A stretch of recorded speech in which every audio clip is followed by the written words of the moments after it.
नमस्कार। तो आइए अब थोड़े से आगे की चर्चा की ओर बढ़ते हैं सीएमपीएफ स्कीम में। तो लास्ट हमने पारा 32 तक बात की थी, अभी हम पारा 33 तक जाते हैं।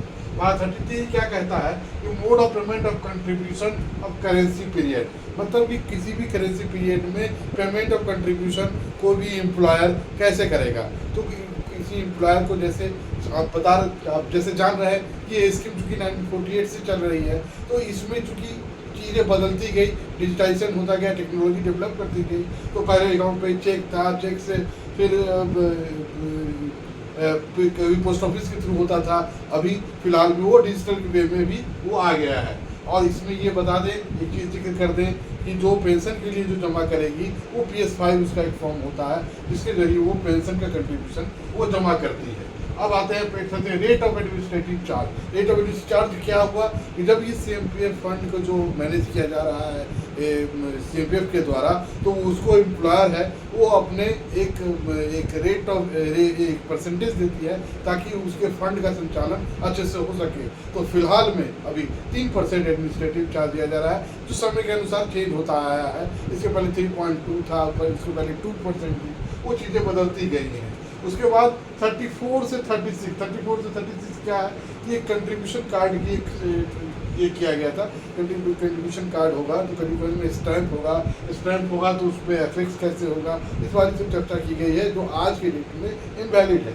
उसके बाद आता है पारा 37 आता है, जिसमें declaration of employees and preparation of contribution card. इसमें मतलब ये बताया जा रहा है कि कोई भी फंड का जो मेंबर बनेगा तो वो क्या डिक्लेयर करेगा, वो डिक्लेयर करेगा अपने फैमिली डिटेल्स को, नॉमिनेशन किसको नॉमिनेट कर रहा है, वो अपने के बाद का, या जब वो उसके नहीं रहेगा तो उसके कौन नॉमिनेशन बनेंगे। तो उसकी चर्चा फॉर्म ए की गई है। तो ये ध्यान रखें, फॉर्म ए जिसको DA फॉर्म भी कहा जाता है, नॉमिनेशन फॉर्म कहा जाता है। तो ये नॉमिनेशन फॉर्म वो एम्प्लॉय फॉर्म भर के एक डुप्लीकेट में देगा, 2 कॉपीज में देगा। एक कॉपी रीजनल ऑफिस रिटेन करेगी और दूसरी कॉपी को ऑथेंटिकेट करके जो विभाग के रीजनल हेड होंगे उस पर्टिकुलर कोल कंपनी के एरिया में जो रीजनल ऑफिस होंगे उसके जो रीजनल हेड होंगे उसको ऑथेंटिकेट करके उसको वापस एम्प्लॉयर को कर देंगे। तो 2 कॉपी में फॉर्म ए होगी। उसके बाद 37A एंड B में उसी की मेथड्स की चर्चा की गई है, जिसको हम यहाँ पढ़ना उतना आवश्यक नहीं है। अब आते हैं पारा 38 में, submission of return of qualified employees, मतलब कि कौन ऐसे फंड है जो क्वालिफाई करते हैं कि वो मेंबर होंगे। तो इसकी चर्चा चूँकि 94 से स्कीम आता है, तो इसमें पहले फॉर्म H भरा जाता था, फिर फॉर्म रिवाइज हुआ, फॉर्म HH आया। उसके बाद अब जो फाइनली जो अभी जो चला आ रहा है उसमें है कि फॉर्म ए के साथ फॉर्म H भी दिया जाना है, जो जिसकी चर्चा की गई है। और फॉर्म ए जो होगा डुप्लीकेट होगा, फॉर्म H होगा वो डुप्लीकेट फॉर्म में होगा। ये दोनों फॉर्म किसी को सबमिट किया जाना है। फॉर्म H जो होता है, फॉर्म ए के साथ फॉर्म H भी इंक्लूडेड रहेगा। आज के समय में ये व्यवस्था है।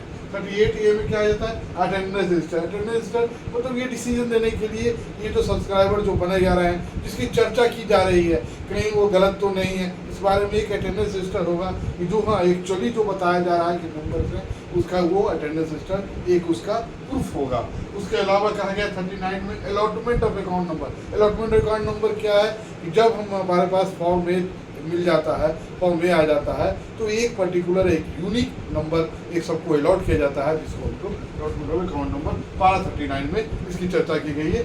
एक इंपॉर्टेंट चीज़ है, पारा 39 में अलॉटमेंट ऑफ अकाउंट नंबर की चर्चा की गई है। पारा 40 में क्या गया, करेंसी ऑफ कंट्रीब्यूशन कार्ड, मतलब किसी भी कंट्रीब्यूशन जो आता है उसके कार्ड का करेंसी पीरियड क्या होता है। करेंसी पीरियड पता है क्या होता है, अप्रैल से लेकर मार्च लास्ट ईयर तक जो होता है उसको करेंसी पीरियड माना जाता है, और वही उसका कंट्रीब्यूशन कार्ड में उसी तरह उसके जो भी कंट्रीब्यूशन एम्प्लॉय की तरफ से एम्प्लॉय के जो कंसोलिडेटेड जो कंट्रीब्यूशन जमा होता है, क्योंकि ये ध्यान देने की बात है कि जो भी कंट्रीब्यूशन जमा किया जाता है सीएमपीएफ फंड में वो एम्प्लॉयर के द्वारा ही भेजा जाता है। मतलब ये एम्प्लॉयर की जिम्मेवारी है कि वो कंट्रीब्यूशन एम्प्लॉय से लेकर वो हमारे पास जमा करे। धन्यवाद। तो आगे से और आगे बढ़ेंगे, इससे अभी के लिए धन्यवाद।